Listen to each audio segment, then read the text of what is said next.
오늘 말씀의 제목은 오베데돔의 집에 복을 내리셨더라입니다. 오늘 축제가 벌어졌습니다. 사실 오늘 말씀의 제목은 꿈은 이루어진다로 해야 되지 하는 게 맞지 않을까라는 생각이 들 정도로 지금 대한민국의 축제가 벌어졌습니다. 금요 예배 설교 시간이지만 이 이야기를 하지 않을 수가 없네요. 대한민국 월드컵 대표팀이 카타르 월드컵 16강에 진출을 했습니다. 아멘 하셔야 되는 거 아닙니까? 정말 경사가 벌어졌죠. 기적 같은 일이 일어났습니다. 많은 통계학자들이 확률로 따지자면은 10% 남짓의 이런 확률로 대한민국이 이 월드컵 16강에 간다고 했는데 그런 기적 같은 일이 일어난 것입니다. 오늘 제가 이렇게 얼굴들을 쭉 보니까 이미 벌써 낮에 축구로 은혜를 다 받으신 것 같아요. 무슨 설교를 해도 은혜 받을 준비가 다 되신 얼굴들인 것 같습니다. 사실 제가 오늘 설교를 준비하면서 이제 좀 걱정이 됐거든요. 만약 우리나라가 16강에서 떨어지면은 어떡할까? 많은 분들이 낙심하고 그 마음이 우울해지고 그래서 설교를 하더라도 설교가 귀에 들어오지 않으면 어쩌나. 그래서 정말 걱정을 많이 했어요. 그런데 오늘 이렇게 여러분들과 함께 반가운 얼굴로 웃으면서 함께 말씀을 나눌 수 있는 것이 참 감사합니다. 오늘 하나님께서 우리 가운데에도 영적인 이 예배 가운데 영적인 축제를 허락해 주셔서 우리 안에 영적인 부흥이 가득한 시간이 되기를 원합니다. 말씀으로 들어가 봅니다. 몇 주 지났지만 지난 우리 금요 예배 때 여러분과 함께 나눴던 말씀은 역대상 12장 후반절 말씀부터 오늘 본문의 13장에 이어지는 내용이었습니다. 이스라엘의 축제가 일어난 것이죠. 이스라엘이 월드컵 16강에 진출한 것이 아니라 이스라엘의 정말 위대한 왕이 세워진 것입니다. 바로 다윗입니다. 다윗이 이스라엘의 왕으로 기름 부어 세움을 받게 된 것이고 이것으로 인하여서 이스라엘 모든 백성들이 나라가 축제가 된 것이죠. 하나님을 인정하고 하나님을 찾고 하나님 앞에 엎드릴 줄 아는 한 사람 다윗이 이스라엘의 왕으로 세워졌을 때에 이스라엘은 그야말로 축제가 벌어진 것입니다. 반면 사울은 어떤 왕이었습니까? 역사는 사울을 이렇게 평가합니다. 오늘 읽지는 않았지만 13장 3절 말씀에 보면은 사울 때에는 우리가 궤 앞에서 묻지 아니하였느니라 라고 말하면서 이스라엘의 역사가 사울 왕을 평가하고 있습니다. 하나님 말씀 앞에 나아가지 아니하였고 하나님의 뜻을 구하지 아니하였던 사울 왕을 이어서 이제 그가 아닌 하나님 말씀에 순종하고 하나님 말씀 앞에 엎드릴 줄 아는 왕 다윗이 나라의 왕으로 세워졌을 때에 축제가 벌어진 것입니다. 한마디로 이전까지는 이스라엘의 진정한 주인 왕이 없이 이스라엘이 지내온 것입니다. 사무엘 선지자 때에 블레셋과의 전쟁에서 패하고 그때 이후로 블레셋의 법궤를 빼앗긴 채 이스라엘에는 하나님의 언약궤가 없이 이 법궤가 없이 오랜 시간 동안 지금껏 지내온 것입니다.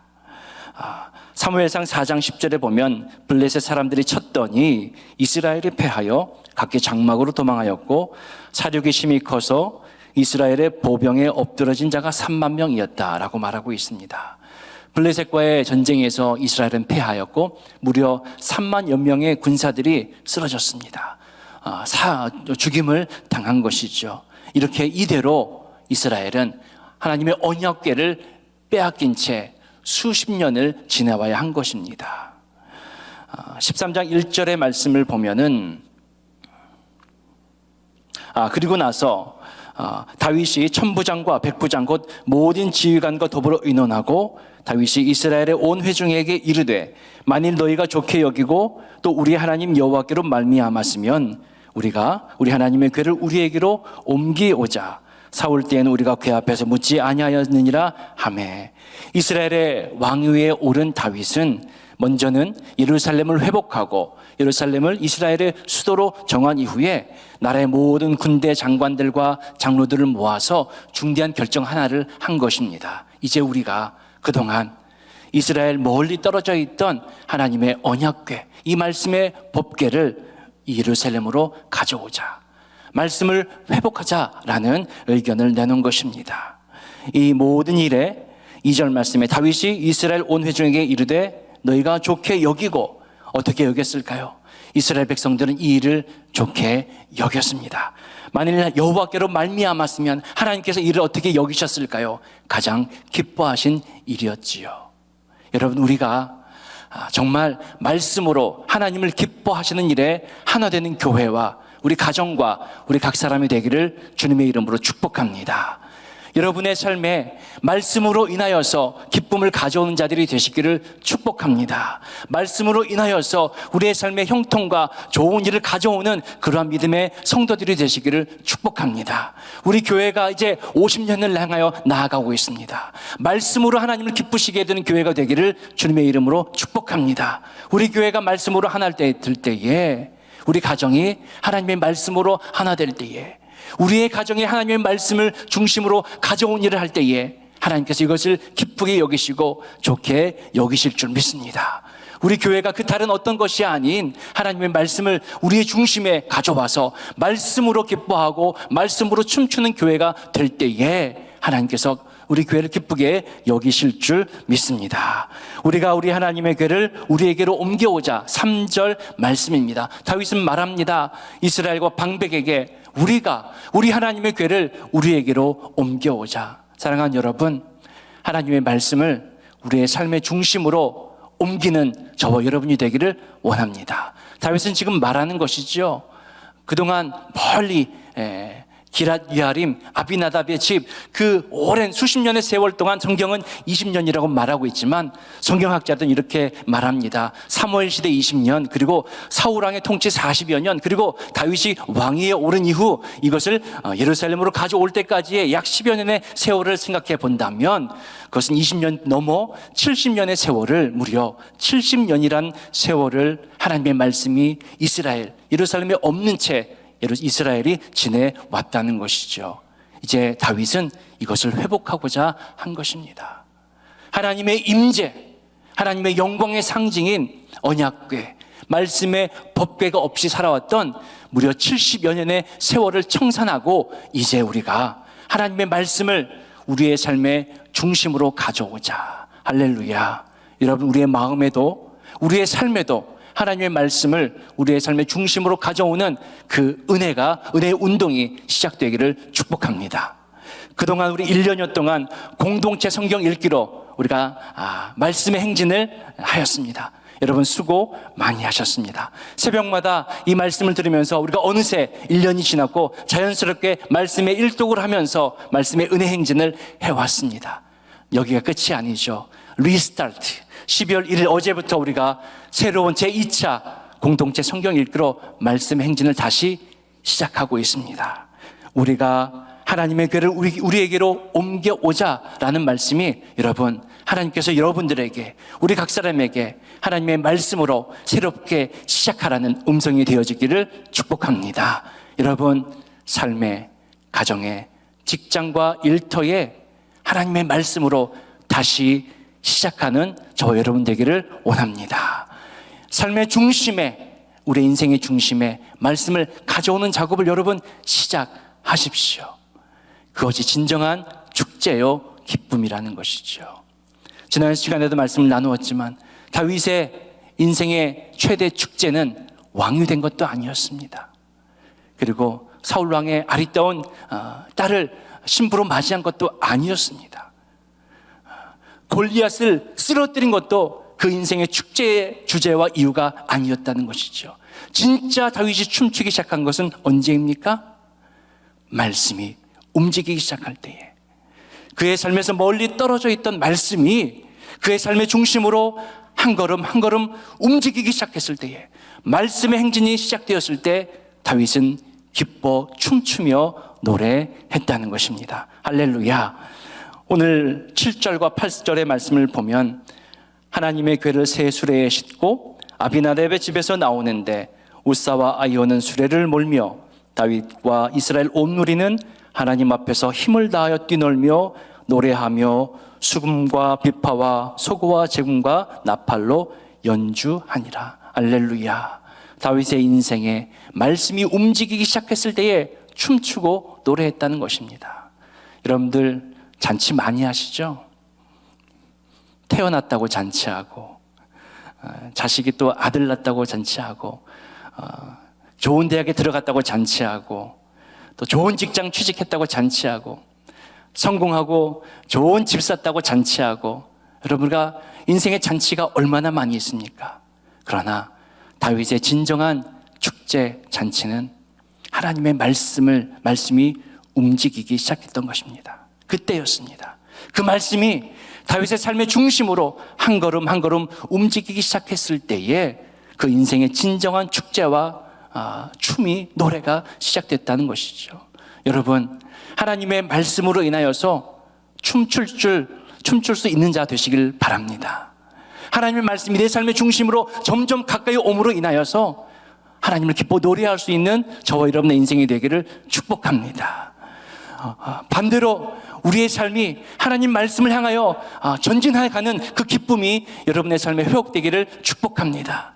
내 삶이 하나님 말씀의 중심을 향하여서 그 말씀 가까이 나가기 위해서 몸부림치고 애쓸 때에 하나님께서 우리에게 주시는 기쁨과 그 은혜를 회복하는 저와 여러분이 되기를 축복합니다.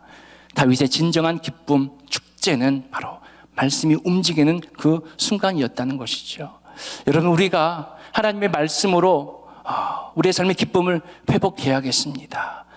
지금은 말씀이 없는 시대가 아닙니다. 말씀이 너무나 많이 있지만 각기 말씀이 원하시는 방향이 아닌 내 방향으로 살기 때문에 말씀의 기쁨이 없는 것입니다. 사랑하는 성도 여러분, 하나님께서 우리에게 주시는 말씀의 방향을 향하여 살아간 자 되시기를 축복합니다. 하나님께서 우리 교회를 통하여서 공동체 성경 읽기라는 것을 주셨습니다. 여러분, 공동체 성경 읽기로 한번 우리 교회가, 우리 가정이 하나 되는 그 은혜, 그 기쁨을 누려보시게 되기를 바랍니다. 또 예배를 통하여서 주일 예배와 금요 예배와 새벽에 말씀의 시간들을 통하여서 여러분, 우리 안에 잃어버린 기쁨들을 회복하신 여러분 되기를 바랍니다. 이 말씀의 시간들을 통하여서 하나님이 내 삶에 점점 가까이 오고 계심을 여러분 발견하는 여러분 되기를 바랍니다.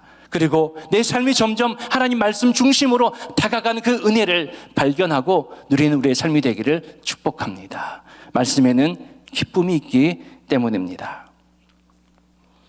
9절 이하의 말씀을 보면 기돈의 타작마당에 이르러서는 소들이 뛰므로 우사가 손을 펴서 궤를 붙들었더니 우사가 손을 펴서 궤를 붙듦으로 말미암아 여호와께서 진노하사 치심에 그가 거기 하나님 앞에서 죽으니라. 말씀의 행진에는 하나님의 방법이 있음을 깨닫게 됩니다. 여러분, 하나님의 말씀의 행진, 나의 뜻과 나의 방법이 아닌 하나님의 뜻과 하나님의 방법대로 하는 것이 말씀의 행진이라는 것입니다. 이번 카타르 월드컵에 새롭게 도입된 규칙이 있다고 합니다. 저도 처음 들어본 규칙인데 바로 반자동 오프사이드 시스템이라는 거예요. 잘 모르시죠? 우리 특별히 축구에 관심 있는 남자분들을 제외한 여자분들은 뭔 소리 하는가 할 텐데, 뭐냐면 쉽게 설명하면 쉽게 설명이 될지는 모르겠습니다만, 쉽게 설명을 하면은 공격수가 수비수보다 먼저 상대방의 진영에 침투에 들어갈 때에 이것이 반칙이 된다는 거예요. 근데 이거를 AI 자동 시스템으로 이거를 측정하는 거예요. 예전에는 심판이 먼저 들어가는 것을 눈으로 확인했지만 이제는 컴퓨터가, AI가 이게 반칙인지 아닌지를 가려낸다는 것입니다. 모든 경기, 모든 경주에는 규칙과 모든 규율이 있습니다. 말씀의 경주인 언약궤를 옮기는 이 행진에도 하나님만의 방법과 규칙이 있다는 것입니다. 이 말씀의 행진을 하는 사람은 누구나 예외 없이 하나님의 말씀의 행진의 규칙을 따라야 하는 것이죠. 무려 3만여 명이 되는 사람들이 모여서 이 말씀의 법궤, 하나님의 언약궤를 이송하는 이 이송 작전에 투입이 된 것입니다. 같은 본문의 배경이 되는 사무엘하 6장에 보면은 약 3만여 명의 군인들이 모여서, 군사들이 모여서 이 말씀의 법궤를 이송하는 작전에 투입이 된 것을 볼 수가 있습니다. 그런데 이 3만여 명 이상이 되는 무리가 하나님의 법궤를 예루살렘으로 옮기는 이 축제, 기쁨의 장소가 한순간에 재앙의 장소가 되어버린 것이죠. 무엇 때문입니까? 언약궤의 주인 되시는 하나님의 방법이 아닌 세상적인 방법으로 언약궤를 옮겼기 때문인 것입니다. 아비나답의 집에서 언약궤가 나올 때에 그 언약궤를 소 수레에 싣고서 나온 것입니다. 수레에 싣고서 수레를 통하여서 언약궤를 옮기기 시작한 것이죠. 그러나 여러분, 하나님의 방법은 무엇입니까? 언약궤를 이스라엘 백성들에게 주시고 그 말씀을 옮기는 하나님의 방법은 바로 어깨에 메고, 모든 하나님의 성소의 기물들은 어깨에 메고 레위 지파가 옮기는 것이 하나님의 방법이었습니다. 민수기 4장 15절의 말씀을 보면 진영을 떠날 때에 아론과 그의 아들들이 성소와 성소의 모든 기구 덮는 일을 마치거든 고핫 자손들이 와서 맬 것이니라. 그러나 성물은 만지지 말라. 그들이 죽으리라. 회막 물건 중에서 이것들은 고핫 자손이 맬 것이며. 성소의 모든 기물들과 물건들은 어떻게 옮겨야 된다고요? 하나님께서 말씀하셨습니다. 어깨에 메고 옮기라는 것입니다. 수레에 싣고 가던 이 법궤는 나곤의 타작마당에 들어섰을 때에 소가 펄쩍 뛰게 됩니다. 그때 언약궤가 잘못하면 떨어질 뻔한 위험한 순간이 오게 되는 것이죠. 그래서 우사는 그것을 붙잡았습니다. 하나님의 방법은 무엇입니까? 비록 언약궤가 수레에서 떨어지는 상황이 발생할지라도 결코 하나님의 방법은 손으로 이 언약궤를, 하나님께서 말씀하신 성소의 거룩한 물건들을 손으로 만져서는 안 되는 것이었습니다. 그러나 우사는 그것을 손으로 붙잡고 떨어지는 것을 막으려 했습니다. 그런데 그 사건으로 말미암아서 우사는 하나님의 진노를 입어 그 자리에서 죽임을 당하게 된 것입니다. 아마도 아비나답, 이 제사장에서 집에서 자란 아들, 이 아들들은 20여 년, 성경은 20여 년, 그리고 학자들은 말하기를 이 70여 년에 가까운 이 세월 동안 아비나답의 집에서 이 법궤, 하나님의 언약궤를 잘 보관하고 관리해온 이 레위 지파의 가정이 아마도 이 말씀을 어떻게 잘 해야 되는지는 잘 알고 있었을 것이라고 말합니다. 그러나 동시에 한 가지 문제가 있는 것이지요. 하나님의 말씀을 수십 년 동안 그것을 함께 생활해 왔기 때문에 어쩌면 이 말씀이 너무나도 당연하고, 그리고 어쩌면 이 말씀이 너무나도 가볍게 여겨졌는지 모릅니다. 내가 내 방법으로 잘 간수하면 되지, 내가 내 방법으로 이 말씀을 잘 모셔가면 되지 라고 생각했는지 모릅니다. 그러나 여러분, 법궤를 내 삶에 가지고 산다는 것은, 하나님의 말씀을 내 삶의 중심에 두고 산다는 것은 나의 방법이나 나의 생각, 나의 경험이 아닌 철저하게 하나님의 방법과 하나님의 뜻대로 순종하며 나아가는 것이 진정한 하나님의 사람이 해야 될 말씀에 대한 태도인 줄 믿습니다. 하나님의 말씀은 결코 무시하거나 무지해서도 안 된다는 것이죠. 우리는 하나님의 말씀을 알고 있다고 말합니다. 그러나 때로는 너무나 타성에 젖어서 하나님의 말씀을 내 방법대로, 이미 알고 있지만 내 방법대로, 내 뜻대로, 내 생각대로, 나의 경험대로 하나님의 말씀을 가지고 살아갈 때가 많다는 것입니다. 여러분, 하나님의 말씀은 무시할 대상도 또한 무지할 대상도 아니라는 것입니다.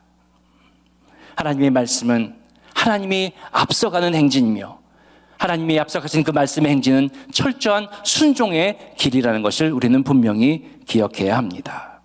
그래서 여러분, 말씀을 대하는 믿음의 성도의 첫 번째 삶의 자세는 순종입니다. 할렐루야. 말씀에 순종으로 살아간 자 되시기를 축복합니다.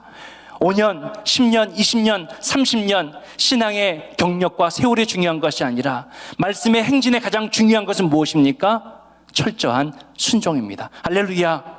하나님 말씀에 절대 순종의 삶을 살아가는 여러분 되시기를 바랍니다. 하나님 말씀에 절대 신뢰로 살아가시는 저와 여러분이 되기를 원합니다. 말씀은 순종의 대상인 것입니다. 말씀에 순종하며 살아갈 때에 하나님의 거룩한 말씀의 행진은 우리의 삶에 멈추지 않는 것입니다.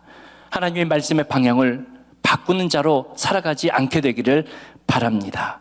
아마도 아비나답의 아들, 특별히 우사는 하나님의 말씀을 소중히 여기긴 하였지만 그 소중히 여긴다는 그 마음 속에는 어쩌면 나의 방법, 나의 경험으로 하나님의 말씀을 보호하고 내 삶의 말씀을 가지고 간다는 그러한 교만함이 있었는지는 모릅니다. 말씀이 향하는 방향을 내 손과 내 힘으로 결코 바꿀 수 없습니다. 말씀의 뜻을 내 뜻대로 판단해서도 안 되는 것입니다. 성숙한 믿음의 사람은 말씀 앞에서 판단하는 자가 아니라 말씀 앞에서 겸손히 기도하는 자입니다. 할렐루야. 여러분, 하나님의 말씀에 절대 순종, 절대 신뢰로 말씀의 행진을 해나가는 저 여러분 되시기 바랍니다. 말씀 앞에서 고민되십니까? 그때는 내 생각과 내 판단 의지하지 마시고 더 신뢰하고 더 순종하고 오히려 그때 하나님 앞에 기도한 자가 되시기를 바랍니다. 말씀을 대하는 성숙한 믿음의 사람은 주님을 바라보는 것입니다. 믿음의 주요 온전케 하시는 이인 예수만 바라보자. 말씀의 행진은 예수를 바라보는 것입니다. 우리 교회가 공동체 성경 읽기 제2차 행진을 다시 시작하고 있습니다. 더불어서 여러분 한 가지 비밀이 있는데 말씀드리겠습니다. 우리 담임 목사님을 비롯한 우리 부교역자들, 우리 목회팀들이 새로운 말씀의 행진을 시작했습니다. 예수 동행 훈련이라는 이 훈련 비밀인데 말씀드리네요. 이 비밀 훈련을 시작하였습니다. 담임 목사님부터 우리 모든 부교역자 한 사람의 예외도 없이 우리 예수 동행 그 훈련원에서 이제 가이드를 주시는 그 원칙에 따라서 철저하게 훈련받기로 서약하고 약속하고 이 훈련을 시작하였습니다. 담임 목사님도 예외가 될 수 없습니다. 정해진 시간에 그 말씀의 훈련을 감당할 것입니다. 순종함으로 감당할 것입니다. 기쁨으로 감당할 것입니다. 우리 방법, 지금 바쁜 교회가 얼마나 바쁩니까? 우리 월드컵 응원하느라 너무 바빠요. 그러나 나의 스케줄, 나의 시간이 아닌 하나님의 말씀의 시간과 스케줄에 맞춰서 하나님의 방법에 철저히 순종하며 나아가는 말씀의 훈련을, 행진을 해 나가고자 합니다. 우리 모든 교회가, 우리 담임 목사님부터 우리 모든 성도들이 하나님의 말씀에 절대 순종과 절대 신뢰 또한 기도로 이 말씀의 행진을 해 나가는 우리 프라미스 교회가 되기를 원합니다. 12절 이하의 말씀을 보면 그날에 다윗이 하나님을 두려워하여 이르되 내가 어떻게 하나님의 궤를 내 곳으로 오게 하리요 하고, 다윗은 우사가 하나님의 법궤를 자신의 경험을 의지하여서 만졌을 때에 죽임을 당하는 것을 봅니다. 그리고 그 죽음 앞에서 하나님의 방법을 깨닫고 크게 두려워한 것이죠. 다윗이 궤를 옮겨 자기가 있는 다윗성으로 메어드리지 못하고 그 대신 가드 사람 오벳 에돔의 집으로 메어 가니라. 우사의 죽음을 목격한 다윗의 말씀의 행진은 그 순간 멈추게 됩니다. 다윗은 거기서 한탄하게 되죠. 내가 정말 하나님 말씀에 무지하였구나. 내가 정말 하나님 말씀을 안다고 하였지만 그것은 나의 얄팍한 경험이었고 지식이었구나. 어쩌면 다윗은 아직 내 때가 아니라고 생각한지 모릅니다. 하나님의 말씀이 예루살렘의 중심으로 오는 때가 지금은 아닌 것은 아닌가 의심했는지 모릅니다. 그리고 다윗은 말씀의 행진을 잠시 멈춥니다. 그리고 그 말씀을 어디로 옮기게 됩니까? 13절 말씀에 다윗이 궤를 옮겨 자기가 있는 다윗성으로 메어드리지 못하고 그 대신 가드 사람 오벳 에돔의 집으로 메어 가니라. 여러분, 말씀의 행진이 멈춘 순간 우리는 무엇을 해야 될까요? 여러분의 삶에 혹시 기쁨이 없으십니까? 하나님이 주시는 감사가 끊어지셨습니까? 여러분의 삶에서 말씀의 동행, 말씀의 행진이 혹시 멈춰져 있는지 않은지를 점검해 보시기를 바랍니다. 말씀의 행진이 멈춰진 그 순간 우리의 삶에 하나님이 주시는 은혜와 기쁨, 감사도 동시에 멈추게 되는 것이죠. 그러나 더 중요한 것은 무엇입니까? 말씀의 행진이 멈춰진 그 순간 무엇을 하느냐입니다. 말씀의 행진이 멈춘 그 순간은 좌절하거나 낙심하거나 낭망하는 그 순간이 아니라 오히려 그동안 나의 생각과 나의 방법, 세상의 방법과 그 모든 것을 의지하며 지금까지 걸어왔던 말씀의 행진을 돌아보고 점검하고 우리의 신앙을 하나님 앞에서 돌아보아야 되는, 기도해야 되는 그러한 시간이 되는 줄 믿습니다. 내가 하나님의 말씀의 행진을 할 때 혹시 말씀에 불순종한 모습은 없었는지 여러분 하나님 앞에서 여러분의 그 행진을, 말씀의 행진을 점검해 보시기 바랍니다. 말씀을 대한 나의 모습이 너무나 타성에 젖어 있어서 말씀을 오늘 나에게 주시는 생명의 말씀이 아닌 그저 또 하루의 또 하나의 말씀으로 여기며 살아온 그런 타성에 젖은 나태한 신앙으로 들어가 있는지 아는지를 여러분들 돌아보시기를 바랍니다.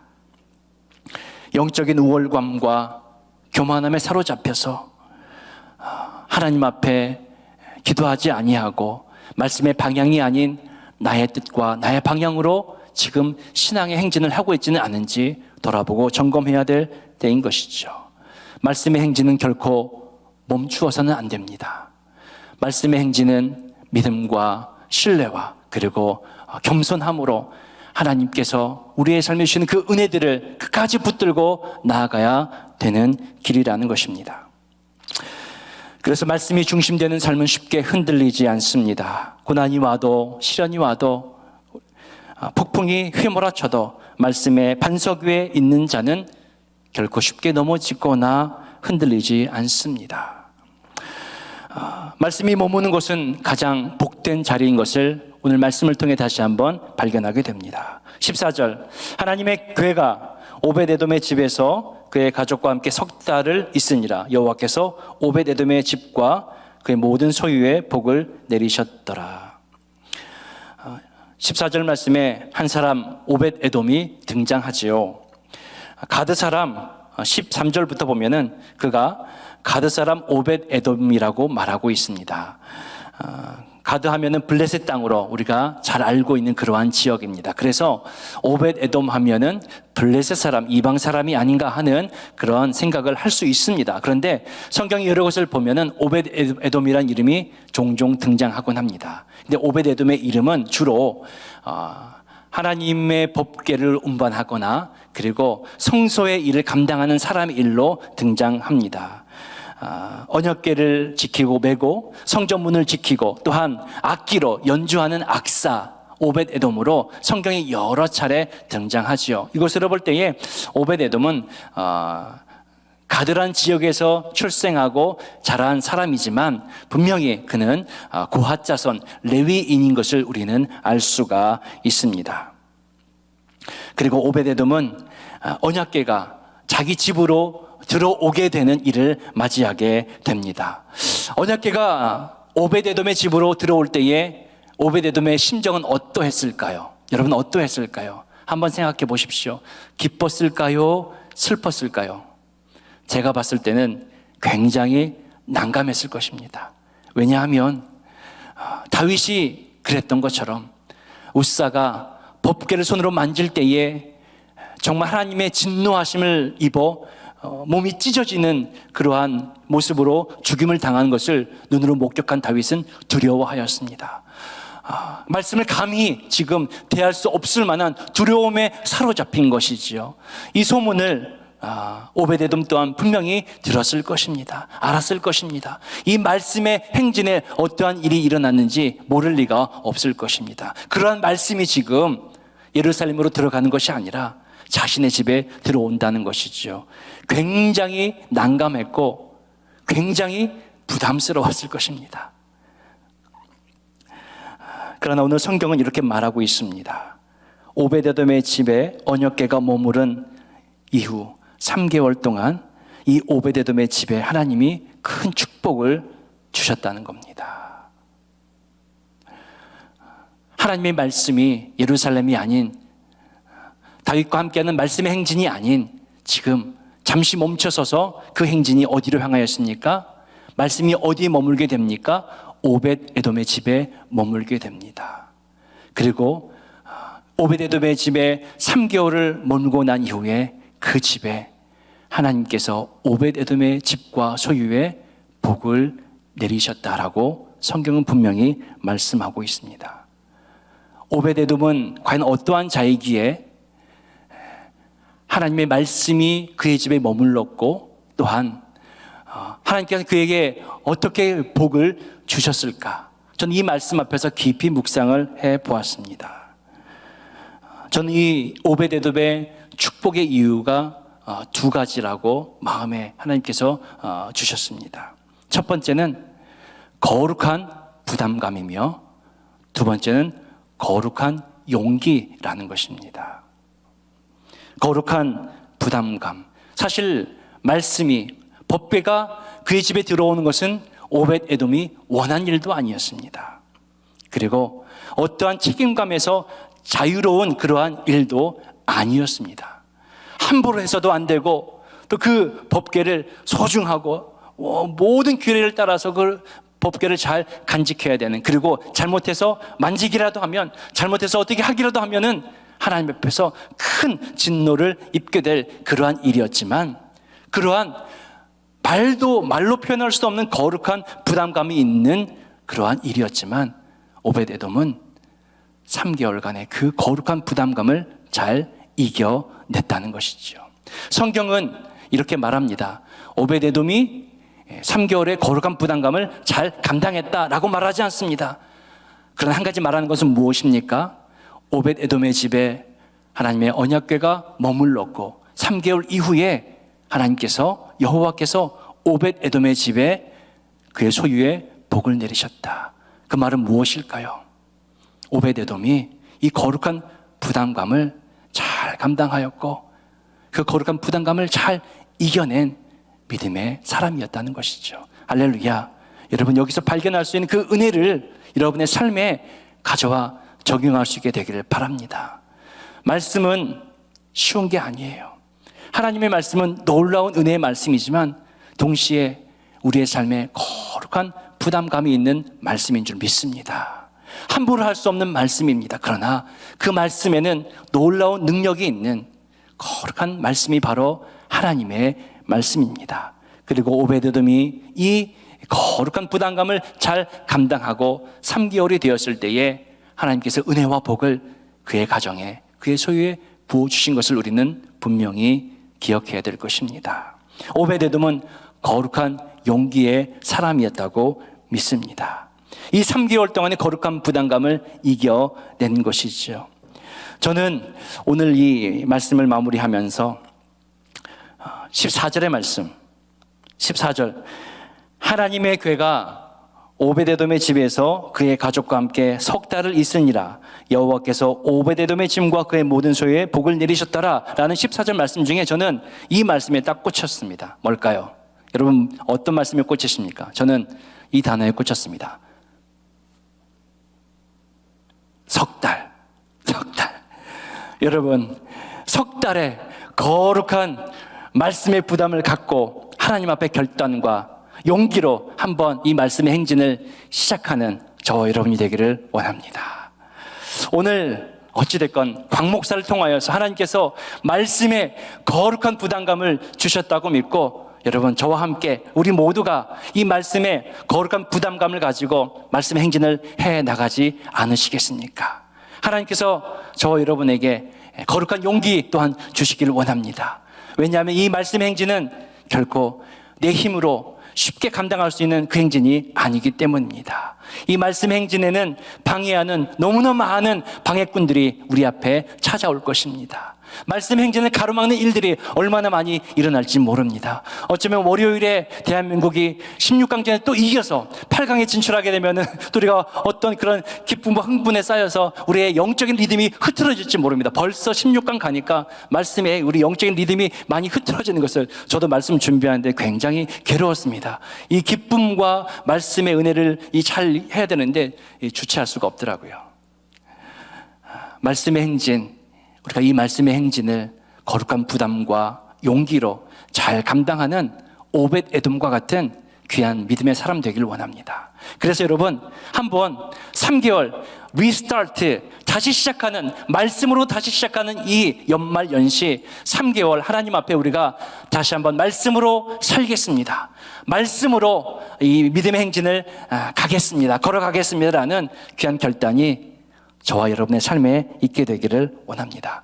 왜냐하면 말씀에는 능력이 있기 때문입니다. 할렐루야. 믿으십니까? 여러분, 하나님의 말씀에는 능력이 있습니다. 오벳 에돔의 집에 하나님의 법궤가, 여호와의 말씀 언약궤가 머물렀을 때에 그곳에 세상이 줄 수 없는 하나님의 은혜와 복이 그 집에 임하였습니다. 무엇으로 설명할 수 없는 은혜, 복이었다고 저는 믿습니다. 하나님의 말씀에는 능력이 있습니다. 광야를 지나서 가나안으로 들어가는 이스라엘 백성들, 가장 먼저 앞세워 제사장들이 이 언약궤를 어깨에 메고 요단강에 발을 디딜 때에 요단 강물이 마르고 강물이 갈라지는 역사가 일어났습니다.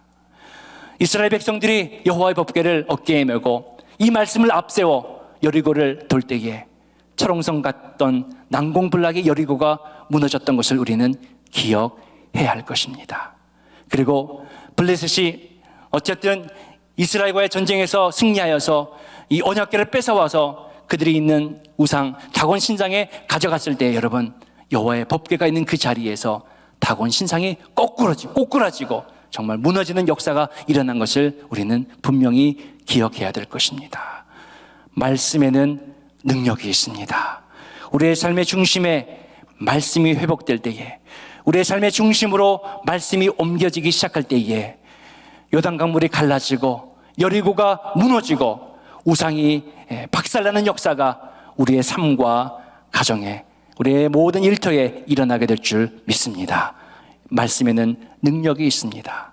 우리가 이 말씀의 행진을 잘 감당하는 오벳 에돔과 같은, 숫자로는 석 달이지만 거룩한 부담감을 가지고서 말씀의 이 행진에 승리하는 자가 되기를 원합니다. 말씀보다 앞서가지 마십시오.